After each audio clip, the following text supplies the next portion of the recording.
with my doctor. I am with my doctor. I am with my doctor. That they said my baby in the womb is dead. Please pray, pray. If you know how you prayed that day that I was lying on the bed, please pray that you prayed and I got up. Please pray again. This baby must not die. This baby must come back to life. So I began to cry and beg him. You know, when you call somebody, you know when that person, if that person is happy or not. Like, it took time before he responded. It was like somebody was saying, yes, yes. You know, he was happy. I know I'm not there, but I could sense it. But I didn't know that time. It was later I began to think. How was his reaction when I called him? He was the first person I called. It took time before he said what he was after was, where is the address of where you are? That was what he was busy asking. I said, I'm somewhere in the city. Please pray, pray, pray, pray, Father, pray, pray, Father, help me, Father, help me, pray. And this man, I don't know, is old man, like above 60. I can't believe that he has been the one behind all the quarrels, all the fights, everything in my life then. Even the death of my baby. And my baby died on the day, on a birthday, on the birthday of his wife. Who knows what they did to my baby? So, finally, I went and the baby was taken away. I went again to the hospital after a few days, few weeks or so, because I couldn't believe. I was still hoping for miracle. Even he came to the house with the wife to console me. That time, I was still having the baby in my stomach, dead, but they have not removed the baby. So he was trying to ask, who came to you, who visited you? I said, it's just a friend that visited me from London. I said, that one is a suspect. How is it that after her visit, your baby died? I said, no, she's not a suspect. She's my childhood friend. She came to visit me. Even that one was also pregnant. That period, she came to visit me. So, after I had removed the baby and everything was normal again, but in me, I was so sad. I was very sad. I was also asking God, why this? Why? What happened? Because on Friday, everything was, I couldn't get off of this thing that happened to me. Like, it was in my head. It was as if I'm going crazy or something. So, after 3 months, I got pregnant again by God's grace. I became pregnant again. And still yet, I was still going to that church. I never suspected him in any way. So, one day, when because my husband used to travel once in a while to Africa because of his business. So when he traveled, one day he called and said, this one, your husband is not around. Do you need anything? Would you like us? Because we are passing by, me and my wife, we are passing by, and the market where we are right now is very close to you. Can we get you some things? It will be where it will please us, you know, to help you, you know, because now you are alone and all that. So I said, okay, no problem, sir, if you can do that. So he brought some things, but before then, my husband called me, and my husband told me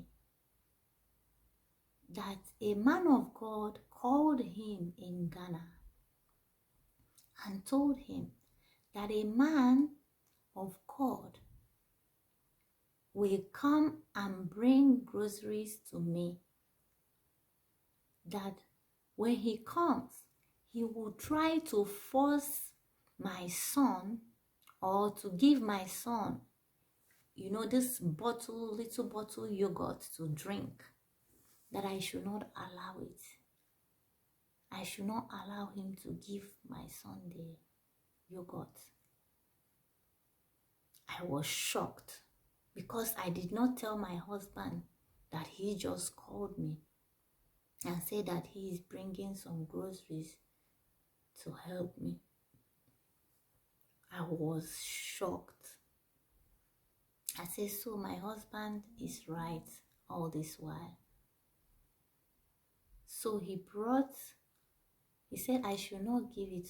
My husband said, even the man told him that I am under a spell. Anyone that goes there, he's not a man of God. 2 people have confirmed it to him in Ghana. They saw him and say, your wife is under attack. Your wife is under a spell. It's like someone is using her gift. You have to pray for her. So my husband was praying. My husband have told me, I said, no, I was defending. It was causing a lot of problems. So he was tired of telling me that the man is a fake man. So I was shocked that day. I said, my God. So my husband is right. Because how did he know that this man and the wife, they are coming to bring me groceries?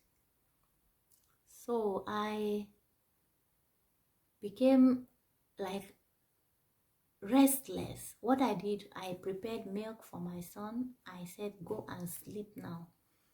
It was in the afternoon. I said, go and sleep. So I took my son to bed and he slept. I was sure that nobody can wake him up and give him yogurt. So I came, I was restless, walking up and down, say, oh my God. So this is true. So when he rang the bell, he came up because we live up the 4th floor. And that was an excuse he used. This floor, how can you be carrying a child, going to market, this and that? So he came. I said, where is your wife? He said the wife is in the car downstairs. I said, oh, he said he's in a hurry. But he brought yogurt for his friend. Where is his friend? Like my son. I said, your friend is sleeping, or your friend is sleeping. He said, I would have loved to give him this myself, so you will know I bought something for him. Can I wake him up? I said, no, he's sleeping. Just give me, I'll give it to him when he wakes up. I was trying to comfort myself, like to hold myself. I said, oh my God.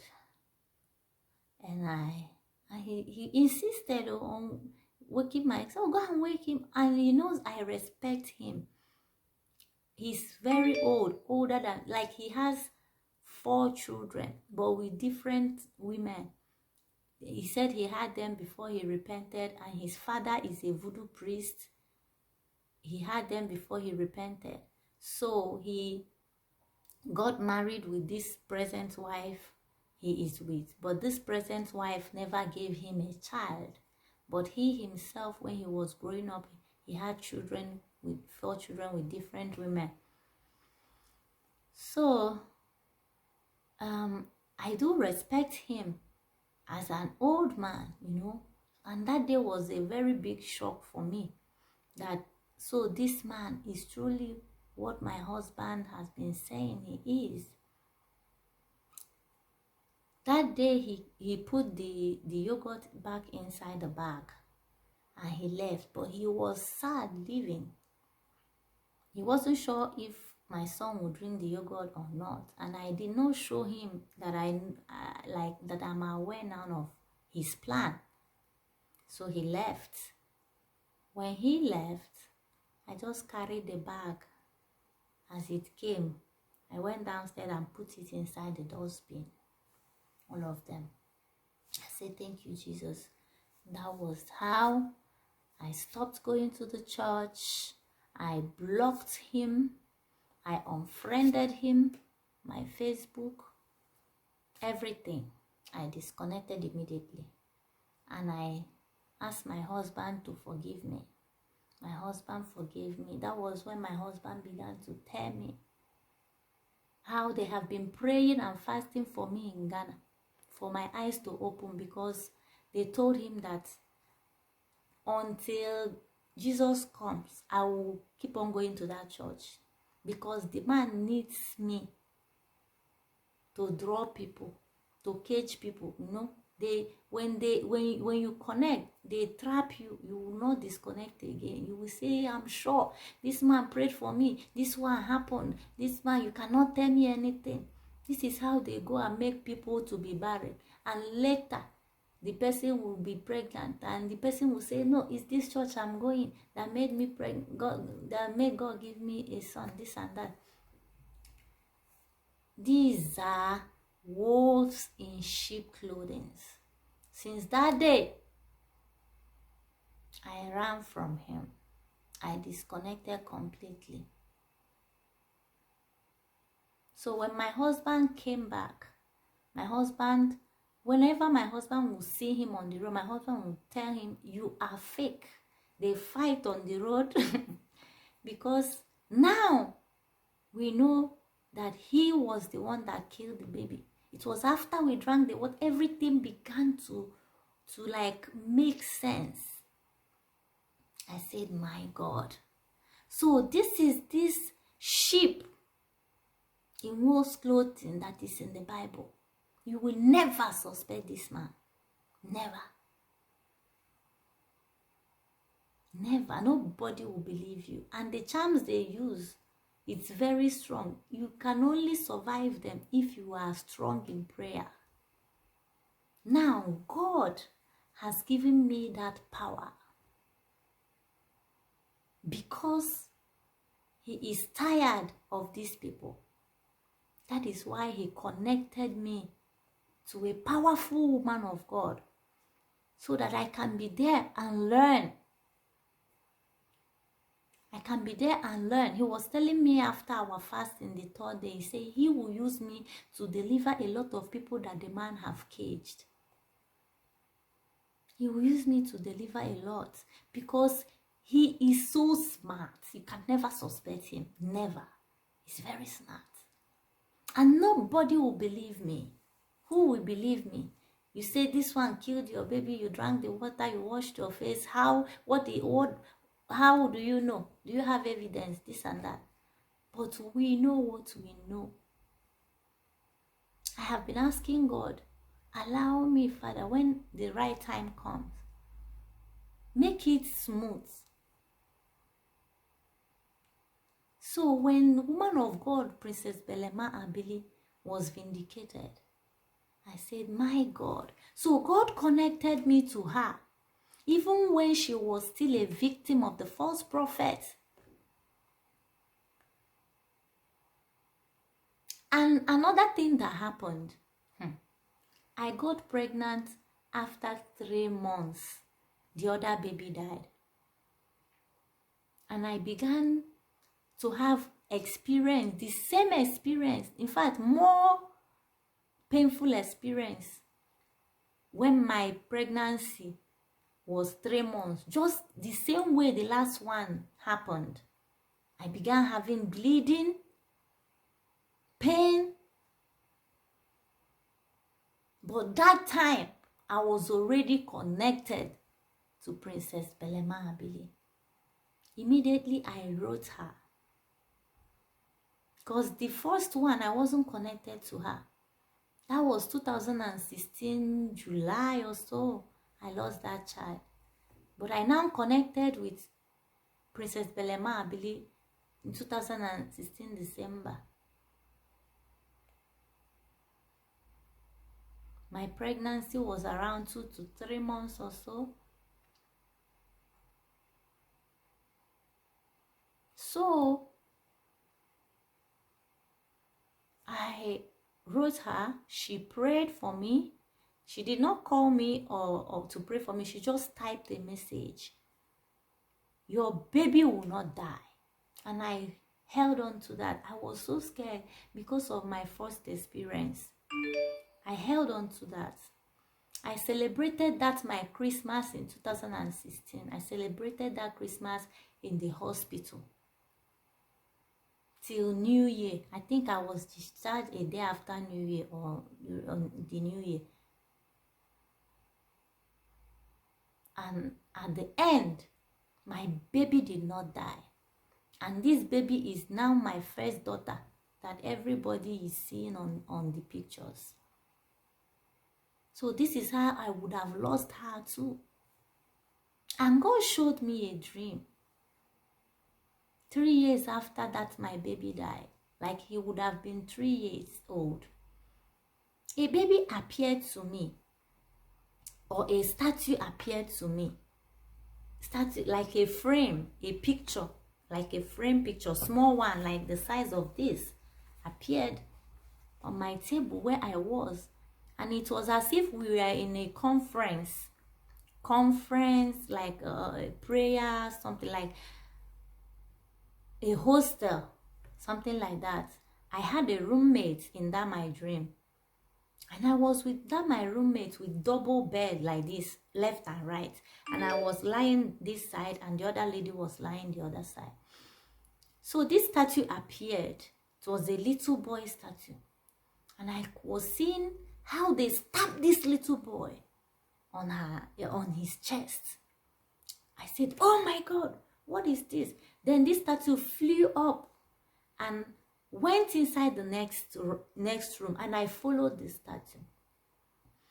And there was the man that organized the occasion. He was the pastor that organized the occasion. And the statue now turned to a big one and began to fight the man. Immediately the man fell on the floor. He began to change to a big snake from the leg. And I was shouting, oh my God, this man is not real. This man is fake. Look at the children he has killed. They are attacking him. They are attacking him. The lady in the room said, shut up, don't shout. Don't shout, let people not come. All of a sudden, I saw a lot of people coming upstairs saying, this man is fake. He stole our money, this and that and this. He stole our money. He will give us our money back. I was saying, these people are still talking about money. Whereas, he is a murderer.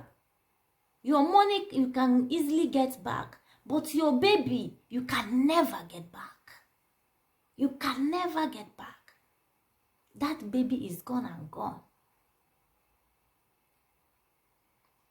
I was crying in that dream and I woke up. I said, what is this? What's the meaning of this? And that was the period my woman of God used to say, disconnect. My spiritual father is a fake false prophet. This and that. I began to understand how it feels. How it feels like what she's doing is not easy. These people are wicked. These people are heartless. They are murderers. They are like devil themselves. The kind of demon that live in them is the one that come to like kill, steal, and destroy. That is just their identity. I remember I called my friend that I used to go to the church. I said, please disconnect from this man. He is not real. This lady did not even ask me, why did I say that? Or maybe she thought I enjoy to expose somebody or to call somebody false. I was surprised. If it's me, I would say, why? I would like to know why. She said, all these things you people are saying, false prophets, this and that. This man is an innocent man. This man, he's so innocent. He doesn't, is it money that he has? Is it houses? He has nothing. I laughed. In my heart, I said, the native doctors that people visit, how many houses do they have? Is it not in the bush? that people go there to seek for help. They tattered, like even their house is, most of their houses built with mud. How many cars do they have? How many houses do they have? Agents are agents. They are for the kingdom of darkness.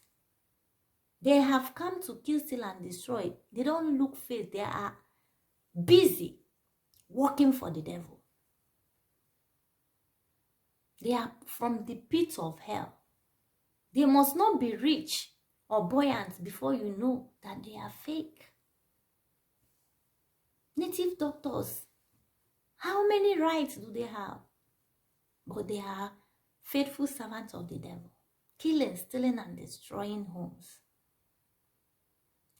So during this period, I was going to this church. This man always talked bad about TB Joshua.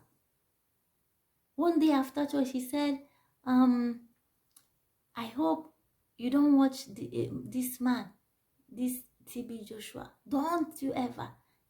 Rather watch Suleiman. Suleiman, Apostle Suleiman is a good man of God. Watch him. I said, even the wife. I said, have I ever told you? I don't even watch those two before. But recently, when after that building collapsed, TB Joshua's church collapsed, that was when I began to watch him. But I watch him once in a while, not even constant. So I remembered after I discovered that he is a false pastor, I said my deliverance lies in that church, TB Joshua's church, because I remember he always said, don't go there. 2017, we traveled, me and my husband, we traveled to Ghana.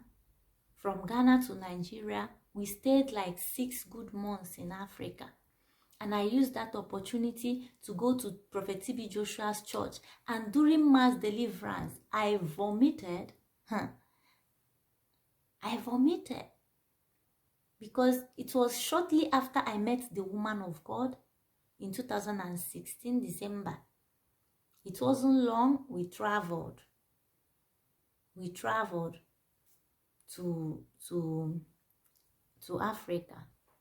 And I said, I watched the woman of God few weeks when we traveled, but because she stays long and all that, because of the data, I wasn't able to be watching steadily, and we stayed so long. So those period I was in Africa, I was connected to TB Joshua's church. Those period. So when I came back to Germany, I now connected fully back to our woman of God. And our woman of God's deliverance prayer all the time, I never missed. Like, I was now seeing her as my last bus stop.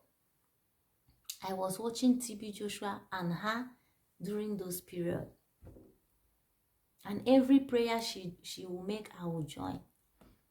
God told me never to disconnect from her. And I never did.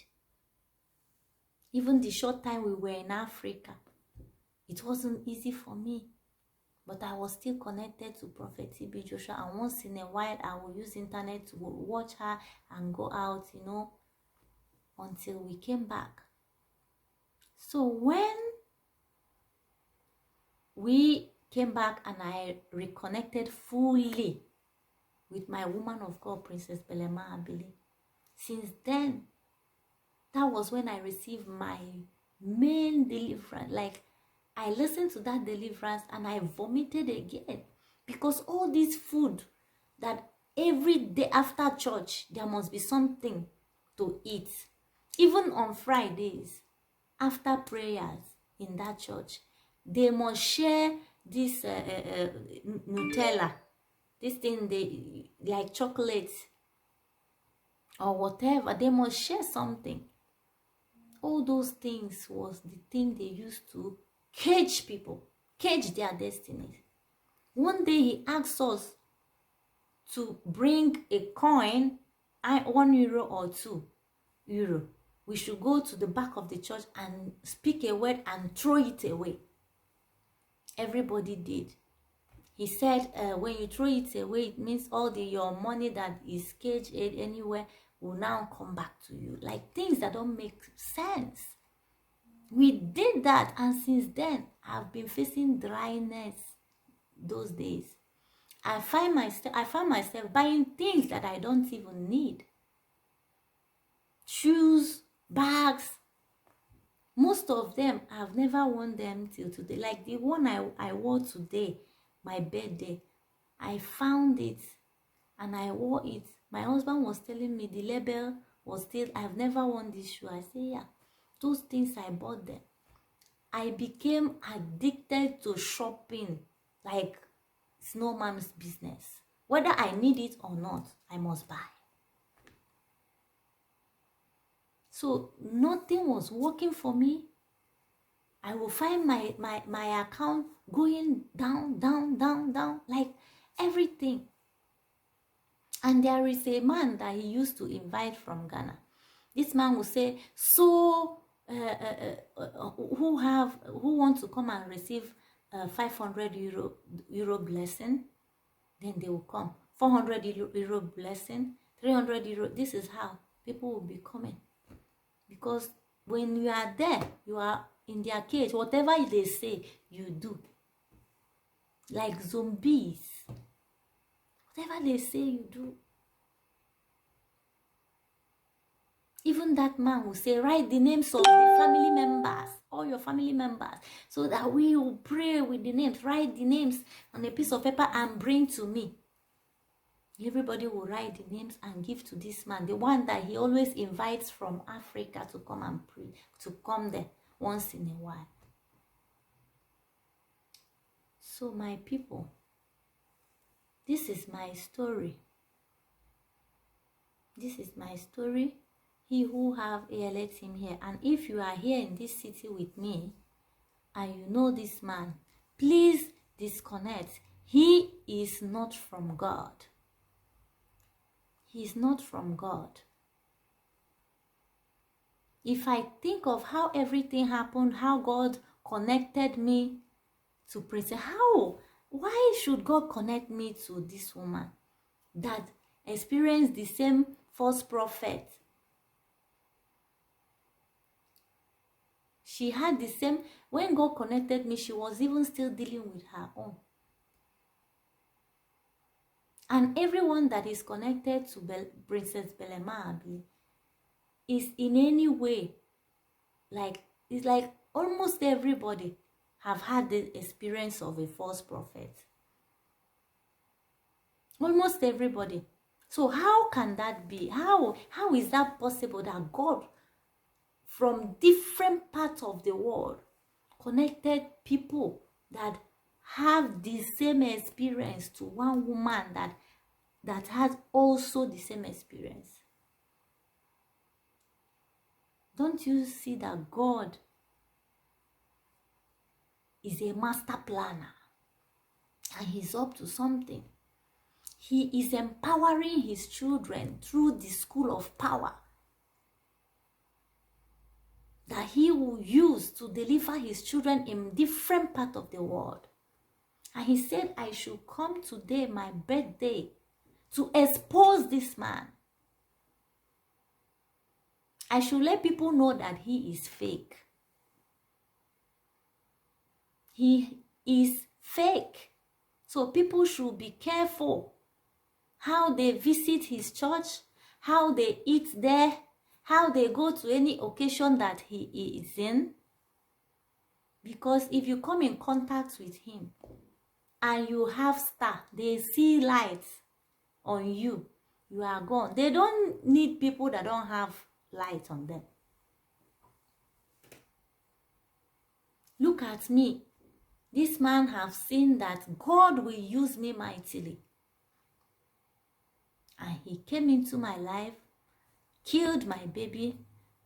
I was almost at the edge of divorce when God intervened. It can only be God. So this my story. Let it be a lesson to everyone out there. Open your eyes. People are not what you think they are. People are not what you think they are. If you can't learn from other people's experience and you wait till it happens to you, then you lack wisdom. You lack wisdom. God bless you all. Bye-bye.